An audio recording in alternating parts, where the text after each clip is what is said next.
এই দিয়ে তাকান, ঈশ্বর যা করে তা জোরে বলুন, একটু জোরে বলবেন সবাই, ঈশ্বর যা করে তা। দু চারজন বলছে না, সন্দেহ আছে। যেমন দেখবেন ঈশ্বর যা, আচ্ছা কিছু মনে করবেন না, কারো ছেলে যদি পরীক্ষায় ফার্স্ট ডিভিশনে পাস করেছে, তার কাছে গিয়ে যদি বলেন ঈশ্বর যা করে তা মঙ্গলের জন্য করে, উনি বলবেন তা যা বলেছে। কিন্তু যার ছেলে ফেল করেছে তাকে যদি বলেন ঈশ্বর যা করে তা মঙ্গলের জন্য করে, বাজে কথা বলবেন না, তখন আমাদের বিশ্বাস নেই। দুঃখ আমাদের এটা, ঈশ্বর যা করে তা এই যে আপনারা যারা কীর্তন শুনতে এসছেন, কীর্তন শুনতে গিয়ে যাদের হাঁটু ব্যথা হচ্ছে, পায়ে ব্যথা হচ্ছে, যাদের কষ্ট হচ্ছে, যাদের যাবার ইচ্ছা জাগছে, ঈশ্বর যা করে তা। সব আম তো গোবিন্দ সেবায় লাগে না, দু চারটা পচে যায় নাকি, এই জন্য লাগে না। আপনাদের আসলে যেগুলো দেখছি প্রত্যেকটি পাকা আম গোবিন্দ সেবায় লাগবে। এই দিয়ে তাকাবেন, ঈশ্বর যা করে তা মঙ্গলের জন্য করে। প্রমাণ দেখুন, একজন রাজা একজন মন্ত্রী দুজনে বনে যাচ্ছে, যখনই যাচ্ছে আনন্দ করতে করতে মন্ত্রীর মুখে একই কথা, ঈশ্বর যা করে তা মঙ্গলের জন্য করে, ঈশ্বর যা করে তা মঙ্গলের জন্য করে। হঠাৎ রাজা যেতে যেতে জোরে পাথর একটা হোঁচট খেয়ে পা থেকে রক্ত বেরিয়ে গেছে। রাজা বলছে মন্ত্রী এটা কি হলো? মন্ত্রী বলছে ঈশ্বর যা করে তা মঙ্গলের জন্য। রাজা বলছে এবারে নিয়ে যা, জেলে বন্দি কর, জেলে বন্দি কর। আস্তে যখনই জেলে বন্দি করেছে মা, সঙ্গে সঙ্গে রাজা একাই গেছে, আমার দিকে তাকান, রাজা একাই গেছে, যেতে যেতে যেন বনে ঢুকেছে, গভীর জঙ্গলে একটা মা কালীর মন্দির আছে। প্রত্যেক দিন একটা করে ছাগল বলি নয়, মানুষ বলি দেয়। আজকে কাউকে পাই নাই, পাবি তো পা, রাজাকেই পেয়ে। আর যেই না এদিকে তাকান, যেই না রাজাকে ধরে খুঁটোর মধ্যে ঢুকিয়েছে, সঙ্গে সঙ্গে জয় মা। আচ্ছা বলুন তো, পাঁঠা ছাগল বলি দেন, আচ্ছা পায়ে খুঁত হলে আর লাগে? জোরে বলুন হ্যাঁ না। এখন রাজার পায়ে খুঁত হয়েছে, যেই না জয় মা বলতে গেছে, রাজার পায়ে খুঁত, সঙ্গে সঙ্গে বলছে বেটা কোথাও হোঁচট খেয়েছে, মায়ের সেবায় লাগলো না, বেটাকে ধর। এই বলে যখন রাজা মেরেছে দৌড়, মনে মনে হাঁপ ছাড় বাঁচছে, মনে মনে ভাবছে ঈশ্বর যা করে তা মঙ্গলের জন্য করে। ঠিকই বলেছে। ছুটে গিয়ে মন্ত্রীকে বলছে মন্ত্রী তোমার চাকরি পাকা। বলে কেন? আর তোমার হবে না ফাঁকা, সে চিরজীবন আমার কাছে থাকবে। বলে ঈশ্বর যা করে তা মঙ্গলের জন্য করে। তখন মন্ত্রী বলছে শুধু তোমার মঙ্গল নয়, আমারও মঙ্গল করেছে। বলে কিরকম? আজ তুমি একা গিয়েছিলে, তোমার হোঁচট খেয়েছিলে বলে বাঁচলে, আমি যদি যেতাম তাহলে আমি তো নিতাই গৌর হরি বলে। ঈশ্বর যা করে তা, জোরে বলুন, ঈশ্বর যা করে তা মঙ্গল। রাধা রানী কি, শ্যাম সুন্দর কি, মদন মোহন কি।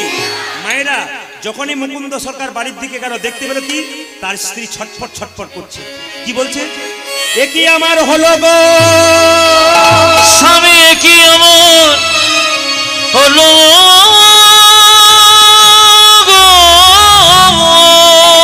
আমার দিকে, আমার দিকে। স্বামী বেশ কয়েকদিন থেকে চোখে ভালো করে দেখতে পায় না, কানে শুনতে পায় না, যা খায় তেতো লাগে, হাতগুলো জ্বালা করে, পা গুলো জ্বালা করে, এমন কেন? মুকুন্দ সরকারের অহংকার জন্মেছিল। যদি কেউ কোনো পোস্টে থাকেন, ভগবান আপনাকে পোস্ট দেয়, সেই পোস্টের আপনি অহংকার করবেন না। কেন বলুন তো? ভগবান হাসে। এই যে আমি কীর্তন করছি, এত মানুষ এসছেন, ভেতরে যদি আমার অহংকার জন্মে যায়, গোবিন্দ বলবো রাখ তোর অহংকার, এটাই গৌর হরি। মুকুন্দ সরকারে যখন প্রচন্ড অহংকার হয়ে গেল, চিকিৎসা করতে করতে, আমি বাংলার বড় চিকিৎসক, তখন মহাপ্রভু তার স্ত্রীর শরীরে এমন একটা রোগ দিয়ে দিল যে সে রোগ ধরতে পারলো না। চিৎকার করে বললো এই যে কি হয়েছে তোমার? স্বামী চোখে ভালো করে দেখতে পাই না, হাত জ্বালা করে, পা জ্বালা করে, কেন এমন হয়? সঙ্গে সঙ্গে মুকুন্দ বললো কোনো ব্যাপার নাই, কোনো ব্যাপার নাই, আমার কাছে এদিকে ভালো করে দেবো। তখন অহংকার। দেখি তোমার চোখ দেখি, দেখি তোমার জিভ দেখি, দেখি তোমার পা দেখি, দেখি তোমার হাত দেখি। একই আমি সারা বাংলা চিকিৎসা করছি, আমার স্ত্রী রোগ ধরতে পারছি না কেন? রাত্রিবেলায় মহাপ্রভুর মন্দিরে আছাড় খেয়ে পড়ল। প্রভু বলে দাও, বলে দাও, বলে দাও, বলে দাও। প্রভু আমি সারা বাংলা চিকিৎসা করছি, আমার স্ত্রী রোগ ধরতে পারলাম না কেন? মুকুন্দ সরকারকে মহাপ্রভু বলে উঠল, মুকুন্দ আমি যা ভেবেছিলাম তাই হয়েছে। সারা বাংলা চিকিৎসা করতে করতে তোমার ভেতরে অহংকার হয়ে গেছে। মুকুন্দ সরকার কেঁদে কেঁদে বলছে, প্রভু আমি ক্ষুদ্র জীব, কখন আমার অহংকার হয় আমি জানি না। যদি আমার অহংকার হয়েছে, আমার অহংকারের পতন ঘটাও। দেখুন মায়েরা, কেউ যদি অপরাধ করে অপরাধে ক্ষমা চায়, ভগবান তাকে কৃপা করে। মহাপ্রভু কি করলো দেখুন, মুকুন্দকে তার চিবানো পানটা দিল, বলো তোর স্ত্রীকে চিবানো পানটা দে, দেখবি রোগ তো ভালো হবে, নতুন লক্ষণ প্রকাশ পাবে, তোর স্ত্রীর গর্ভে আসবে সন্তান, আর সেই সন্তানটার নাম হবে ভক্ত রঘুনন্দন। মুকুন্দ সরকার চিবানো পানটাকে নিয়ে যাচ্ছে তার স্ত্রীর কাছে, আর কি গাইছে জানেন? ওই আমি কোথায় গেলে পাবো গো দেখা, দেখো এইদিকে আস্তে। আপনার মুখে যদি মিষ্টি থাকে, আপনার মুখে যদি মিষ্টি থাকে শরীর মিষ্টি হবে না। আপনার মুখে যদি সুগার থাকে তাহলে ব্লাড সুগার আপনার হবে না। কেন বলুন তো? রামকৃষ্ণ পরমহংসদেব একটা কথা বলেছেন, কথা দামি, কি? তোর বাড়ি যদি কেউ যায় তাকে দুটো মিষ্টি দিতে পারিস না পারিস, দুটো মিষ্টি কথা অন্তত বলিস। কি বললাম? রামকৃষ্ণ দেব বলছে তোর বাড়ি যদি কেউ যায় তাকে দুটো মিষ্টি দিতে পারিস না পারিস, দুটো মিষ্টি কথা অন্তত বলিস। ও মাইরা, এই মুখের মধ্যে মিষ্টি আছে। আপনার এই মুখের জন্য আপনি গুরু বেনে যেতে পারেন, আপনার মুখের জন্য আপনি শত্রু বেনে যেতে পারেন। তার প্রমাণ দেখুন আমার দিকে, আমার দিকে তাকান। আমাদের মুখে কটা দাঁত থাকে জোরে বলুন? কটা দাঁত থাকে? একটু জোরে বলুন। সব ডাক্তারি পড়েছেন নাকি? আচ্ছা 32টা দাঁত থাকে। আচ্ছা জিভ কটা থাকে জোরে বলুন? একটা। একদিন 32খানা দাঁত জিভটাকে বলছে, এ জিভ, ইচ্ছা করলে আমরা 32 জন তোকে কেটে টুকরো টুকরো করে ফেলে দেবো। এই যে এই জিভ, ইচ্ছা করলে তোকে টুকরো টুকরো করে 32খানা করে ফেলে দেবো। জীব তখন বলছে বেশি বাড়াবাড়ি করিস না, আমি একা আছি, তোরা 32 জন আছিস, এমন কাজ করবো না 32 জন সরে যাবে। তখন দাঁত বলছে বুঝতে পারলাম না, বলছে বুঝতে পারলাম না, বলছে বোঝাবো, বলে হ্যাঁ, রাস্তা দিয়ে পেরিয়ে যাবো, এমন লোককে খারাপ কথা বলে দেবো, এক চড়ে 32 জন ধরে পড়ে যাবে। আপনাদের কাছে নিবেদন রইল মা, খুব ভালো ভালো কথা শুনে এখন।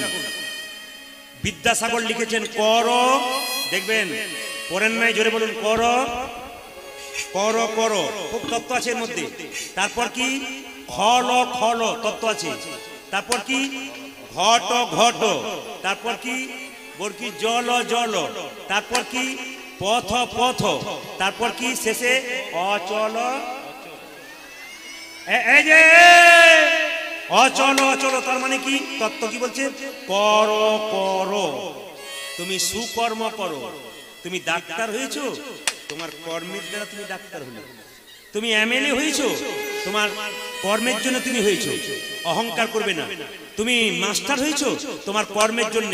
তুমি কর করো মানে পৃথিবীতে মানুষ রূপে জন্মগ্রহণ করেছো, ভালো কর্ম করো।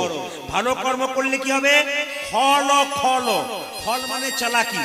যে যত ভালো কাজ করবে তার তত ফল প্রবৃত্তি মানে চালাকি অনেক দূরে চলে যাবে।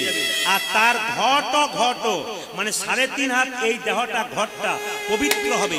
কি দিয়ে পবিত্র হবে? বরকি জল ও জল মানে প্রেম ভক্তি আর ভালোবাসার জল দিয়ে এই দেহ ঘটটা সুন্দর হবে। তার ফলে কি হবে? পথ পথ, তোমার জীবনে চলার পথটা সুন্দর হবে। আর এগুলো কোনোটাই যদি তুমি না করো তবে তোমার জীবনটা অচল। ওই জন্য মুকুন্দ সরকার জীবনটাকে সচল করার জন্য জীবানো প্রাণ স্ত্রীর কাছে যাচ্ছে, আর যেতে যেতে গাইছে, ওই আমি কোথায় গেলে পাবো গো দেখা, দেখো আমার ঘন আমার ঘন, ওই আমি কোথায় গেলে পাবো গো দেখো, আমায় ঘন আমায় ঘন, ওই আমি কোথায় গেলে পাবো গো দেখা, আমায় কোনো গেলে আমার বাঁকা, কোথায় আমার কৃষ্ণ কানাই, ওরে কানা হ্যালো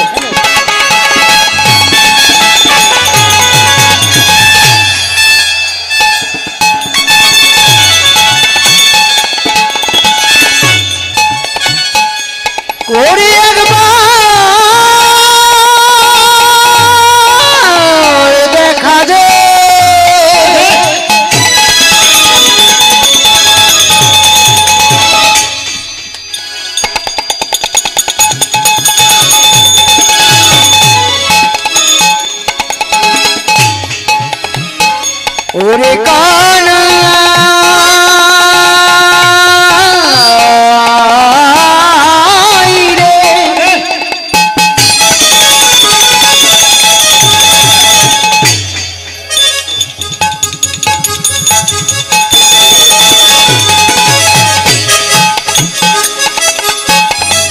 কোথায় আমার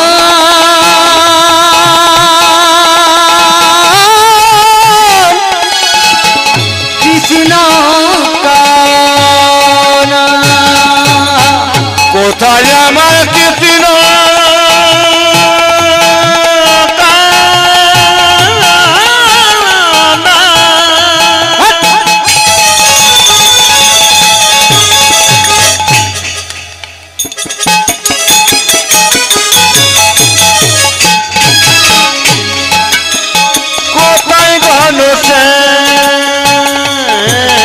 আমি কোথায় গেলে পাবো গো দেখা আমায় ঘরে প্রেমী আমায় আমায় বাঁচাতে কোথায় গেলে পাবো গো দেখা আমায় ঘরে আমার আমায় বাঁচাতে প্রভু তুমি দেখো তো সবচাইতে ভালো লাগছে আপনাদের, সবচাইতে আপনাদের এটাই ভালো লাগলো আমার। এতক্ষণ ধরে আপনারা চুপচাপ বসে আছেন কৃষ্ণ কথা হরি কথা শোনার জন্য। একটা ছোট্ট কথা বলে যাই, জন্ম যেখানে হোক কর্ম যেন তোমাদের ভালো হয়।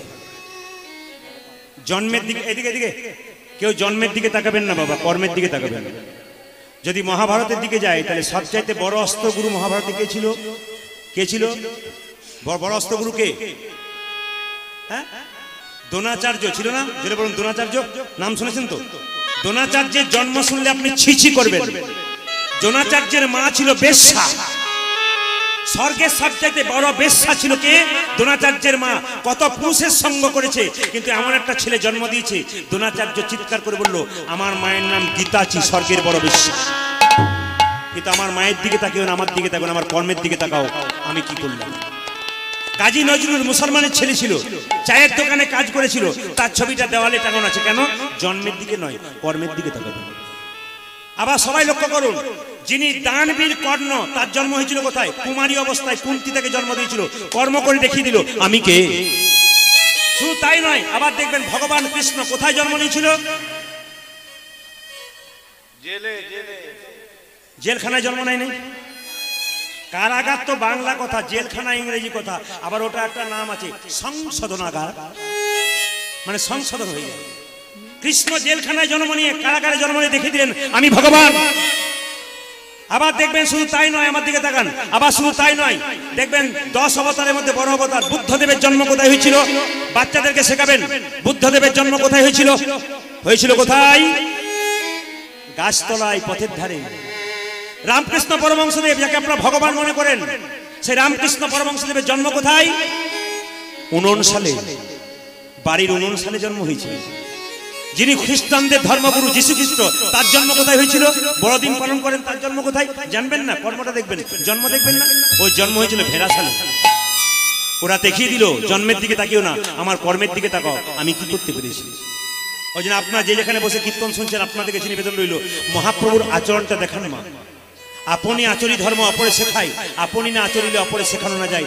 আপনি বলুন, কেউ বললো না বললো, আপনি জয় নিতাই বলুন, আপনি বাড়িতে হরে কৃষ্ণ নাম করুন, আপনি করে যান, কে করবে না করবে দেখে লাভ নাই। তবে নিন্দুক যারা পেছনে লাগবে, তারা এই নিন্দুকের দিকে তাকাবেন না। কেন? নিম পাতা যতই আপনি মিষ্টি রসে ভেজান, ও তেতো জীবনে কোনোদিন যাবে না। নিন্দুক লোক যারা হয়, বদমাইশ লোক যারা হয়, এদের যতই আপনি ভালো বোঝান, এরা নিম পাতার মতো। এরা যে বাচ্চাগুলো জন্ম দেবে, নিম ফল জন্ম দিয়ে যাবে, গোটা সমাজটাকে নষ্ট করে দেবে। আপনি আমের মতো হন, আপনার বাচ্চা আমের মতো মিষ্টি হবে, পবিত্র বাচ্চা হবে, সমাজটাকে সুন্দর করে তুলবে। এই জন্য যে যেখানে বসে আছেন, আপনাদের কাছে নিবেদন রইল, জন্মের দিকে তাকাবেন না, কর্মের দিকে তাকান, আপনার কর্মটা যেন ভালো হয় বাবা। আস্তে আস্তে যদি আপনারা শব্দ না করেন, মুকুন্দ সরকারের ছেলের জন্ম হবে। এই জন্মের আগে আপনাদের সবাইকে বলে দিতে চাই, যে যেখানে বসে আছেন, ভগবানের পক্ষে যে আছে, ভগবান তাকে বাঁচায়, আর ভগবানের পক্ষে যে নাই, তাকে ভগবান বাঁচায় না। তার প্রমাণ দেখুন আপনারা যে যেখানে আছেন। একটু মহাভারতের কথা বলবো, জোরে বলুন হ্যাঁ না না। আচ্ছা, একটু মহাভারতের কথা বলি। আচ্ছা আচ্ছা, কাঁটার ওপর শুয়েছিল, তার নাম কি? জোরে বলুন। ভীষ্ম। কতদিন শুয়েছিল কেউ জানেন? আস্তে, কতদিন শুয়েছিল ভীষ্ম? ভীষ্ম শুয়েছিল কতদিন? আমার দিকে তাকাবেন, 58 দিন। মরেছিল কোন দিন জেনে নিন? মকর সংক্রান্তির দিন ভীষ্ম মরেছিল। ও মায়েরা, ভীষ্ম যখন সরসজ্জায় ছিল, তখন দুর্যোধন চিৎকার করে বলেছিল, দাদু তোমার লজ্জা করে না? বলে কেন? আমাদের ভাইগুলো এক এক করে মরে যাচ্ছে কুরুক্ষেত্রের যুদ্ধে, আর তুমি দিব্যি বসে বসে দেখছো, শুয়ে শুয়ে দেখছো, আমার খাচ্ছ, আমার পড়ছে, তোমার লজ্জা করে না? দেখবেন দাদা ভাইরা, দেখবেন মায়েরা, এই সংসারে কেউ যদি খাবার খোঁটা দেয় তবে তার গায়ে দেখবেন বড় লেগে যায়।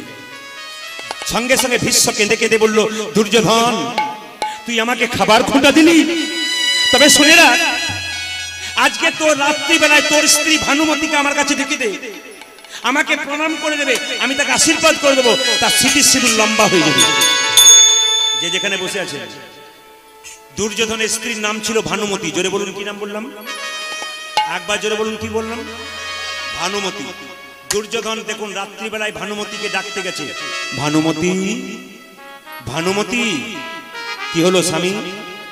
রাত্রিবেলাতে আমার দাদু শুয়ে আছে, রাত্রি 12টা বাজছে, এই সময় দাদুর কাছে যাও, তার পায়ে প্রণাম করে দাও, তোমাকে আশীর্বাদ করে দেবে, আমাদের কোনো ভাই মরবে না, তোমার কোনো চিন্তা নাই, যাও। ভানুমতি একটা কথা বলে ভুল করলো, কি?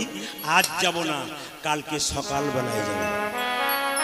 আপনাদের জীবনে কেউ কাল কাল করবেন না, ভালো কাজের জন্য কেউ কাল কাল করবেন না। শুভস্য শীঘ্রম, অশুভস্য কালহরম। ওই জন্য বলে রাখি, ধর্মের ক্ষেত্রে কেউ কাল কাল বলবেন না। অনেকে বলে না, এখন ধর্ম কর্ম করে কি লাভ আছে, বুড়ো হব তখন করব। বুড়ো হবার চান্স যদি আপনি না পান, তার আগে যদি হরিবল হয়ে যান।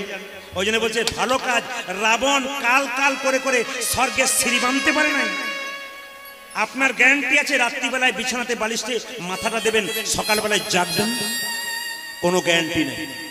যেই না ভানুমতি বলেছে কাল সকালে যাব, ভগবান সুযোগটা নিয়ে নিল। যদি ভানুমতি চলে যায়, স্মৃতি সিঁদুর অক্ষয় হয়ে যাবে, পঞ্চপাণ্ডব মরে যাবে, ভক্তের ভগবান কেউ বলবে না। ভগবান রাত্রিবেলায় কার কাছে গেল দেখুন মা, দ্রৌপদীর কাছে গেল। রাত্রি 12টা বাজে, যখন দ্রৌপদীর কাছে গেছে তখন চিৎকার করে বলছে, কৃষ্ণ কি বলছে দেখুন, দ্রৌপদী, দ্রৌপদী। মায়েরা, দ্রৌপদী ঘুমাচ্ছিল, ধরফর করে উঠে বলল, প্রভু প্রভু প্রভু প্রভু প্রভু প্রভু প্রভু। কি অসময়ে ডাকলে কেন? ভগবান বলল, আমি যাকে ডাকি তার কোনো সময় নেই। সকালবেলায় ডাকতে পারি, দুপুরবেলায় ডাকতে পারি, রাত্রেবেলায় ডাকতে পারি। কাউকে মায়ের পেট থেকে ডেকে নিতে পারি, কারো কোল থেকে ডেকে নিতে পারি, কাউকে 20 বছরে ডাকতে পারি, কাউকে 50 বছরে ডাকতে পারি। ডাকার কোনো বয়স নেই। এসো দ্রৌপদী। যুক্তিগুলো দেখবেন, মহাভারতের তত্ত্বগুলো খুব সুন্দর সুন্দর আছে, যুক্তিগুলো দেখবেন। এসো দ্রৌপদী। কোথায় যাব? দাদু ভীষ্ম ঘুমাচ্ছে, ওকে প্রণাম করে দাও, তোমাকে আশীর্বাদ করে দেবে, তোমার স্মৃতি সিঁদুর অক্ষয় হবে, পঞ্চপাণ্ডব মরবে না, কুরুক্ষেত্রের যুদ্ধে জিতে যাবে। এসো আমার সঙ্গে এসো। ভগবানের চালাকিটা লক্ষ্য করুন, কিরকম চালাকি দেখুন। দ্রৌপদী আগে আগে যাচ্ছে, কৃষ্ণ পেছন পেছন যাচ্ছে, ভীষ্মের দরজাতে ঢুকতে যাচ্ছে। আর দ্রৌপদী যখন জুতো জোড়া নিয়ে পড়ে চলে যাচ্ছে, কৃষ্ণ পেছন থেকে বলল, দ্রৌপদী, গুরুজন ব্যক্তির কাছে কেউ যখন যায় তখন চটি জুতো পরে যেতে আছে, চটি জুতো পরে যেতে আছে। দ্রৌপদী বুঝতেই পারলো না ভগবানের চালাকি। চটিগুলোকে খুলে যখন ভেতরে দ্রৌপদী ঢুকতে যাচ্ছে, ভগবান মনে মনে ভাবছে, ভক্ত তো আমার চরণ ধরে বারবার কাঁদে, আমি তো ভক্তের চরণ ধুলো কোনোদিন পাই না, আজকে দ্রৌপদীর জুতো জোড়া ধরে একবার কেঁদে কেঁদে দেখবো ভক্তের চরণ ধুলিতে কি আনন্দ আছে। একবার এইদিকে তাকাবেন। যখনই দ্রৌপদী ঢুকতে যাচ্ছে, অমনি দ্রৌপদীর জুতো জোড়া নিয়ে বুকে ধরে বারবার কৃষ্ণ কাঁদছে। দ্রৌপদী পেছন থেকে বলল, এ কি প্রভু, এ তুমি কি করছো, আমার জুতো জোড়া দিয়ে কাঁদছো কেন?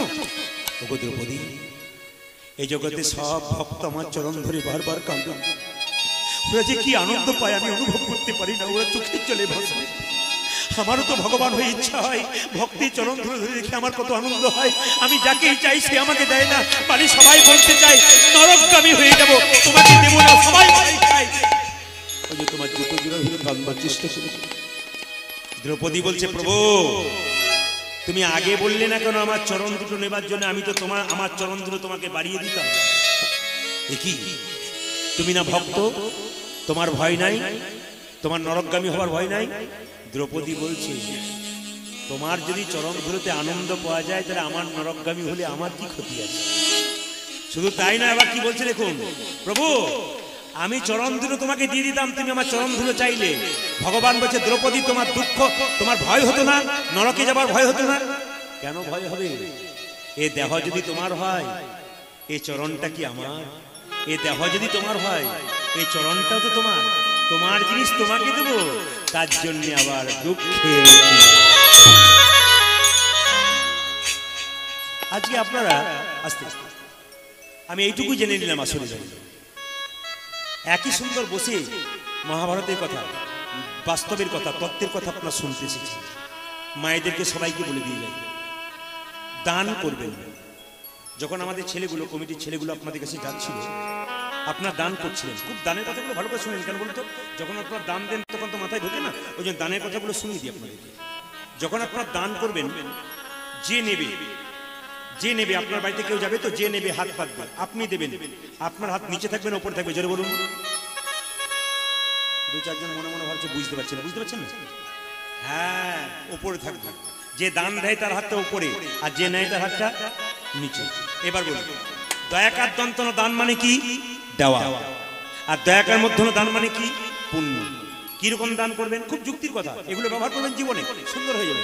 শুধু কীর্তন শুনলে হবে না, কথাগুলোকে প্রয়োগ করতে হবে। জীবন আপনার সুন্দর হবে, আপনার চলার পথ ভালো হবে। আপনি ব্যবহার করুন, আপনার জীবন সুন্দর হবে। কিরকম বলে দিন, যেমন দেখবেন আস্তে আস্তে দান করবেন। কেমন, কোন জায়গায় করবেন?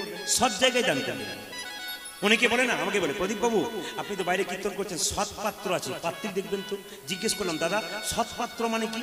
তো উনি বলছেন, আমার সৎ পাত্র বলতে 40,000 টাকা বেতন পাই আর 20,000 টাকা এদিক ওদিক। ওটা 1 নম্বর না 2 নম্বর? সৎ পাত্র কি করে হলো? দেখবেন বিয়ের কার্ডে কি লেখেন? বিয়ের কার্ডে শুভ বিবাহ লেখেন, ভুল লেখেন। লেখাটা ঠিক, আগে থেকে মহাপুরুষ না করেছেন ঠিক, আমরা ভুল লিখি না, বানান ভুল করি না। শুভ বিবাহ, বিবাহ কি শুভ না অশুভ? জোরে বলুন।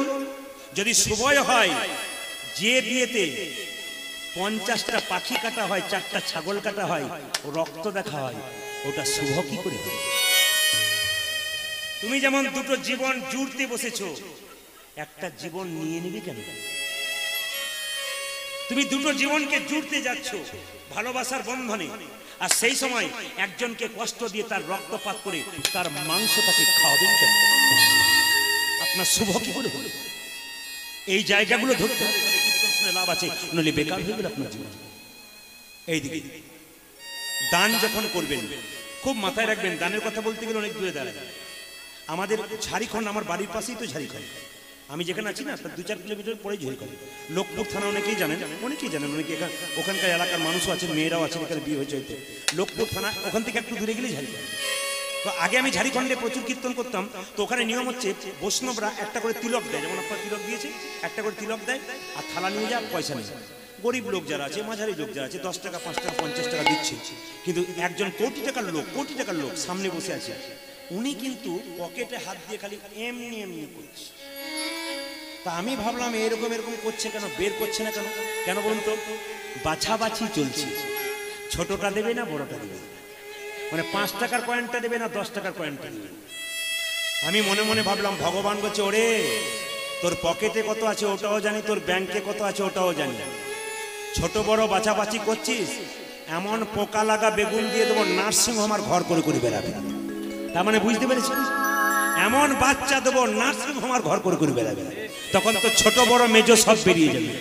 কথাগুলো দামি দামি শুনবেন। এইদিকে বাবা, দান করবেন সৎ পাত্রে। কেমন? যদি আপনার সামনে একজন এসে বলে, মা আমি 7 দিন খাই নাই, চাল দাও, টাকা দাও, বলবে আপনাকে, আপনি তো খুব মনটা গলে গেল, আপনি 2 কেজি চাল 50টা টাকা দিয়ে দিলেন, ওকে দেবেন, ও মদ খেয়ে ওটাকে কাটিয়ে দেবেন। কিন্তু একজন বৈষ্ণব যদি বলে, মা কিছু দাও, আপনি দিলেন, উনি বাড়িতে নিয়ে গেলেন, প্রসাদ তৈরি করলেন, ভগবানকে দিলেন, তখন বললেন, হে গোবিন্দ, এই প্রসাদ যে দিলাম এটা আমার নয়, যে দিয়েছে তার পরিবারের যেন মঙ্গল হয়। এই জন্য জায়গা বাস্তবে কোন জায়গায় দেবেন, হরে কৃষ্ণ, কোন জায়গায় দেবেন? আমরা তো কলকাতায় প্রচুর গান করি, টোল ট্যাক্সের মাথাতে, আপনারা যারা যান দাদা ভাইরা জানে, টোল ট্যাক্সে মাঝে মাঝে সিগন্যাল দিয়ে দেয়, প্রচুর গাড়ি দাঁড়িয়ে যায়। তো একজন মেয়েকে দেখলাম, অবাক হয়ে গেলাম, চমকে গেলাম। একজন মেয়েকে দেখলাম, আপনার স্বামীকে কেমন করেন? অনেকে তো ভালোবাসেন, অনেকে তো আবার নিতাই গৌর হরিবোল করেন। ও কি করছে? ওর স্বামী পা দুটো নাই, এই যে দেখান, পা দুটো নাই, ও স্বামীকে কাঁধে চাপিয়েছে মেয়েটা, পা দুটোকে সাদা কাপড় দিয়ে ঢাকা দিয়ে দিয়েছে।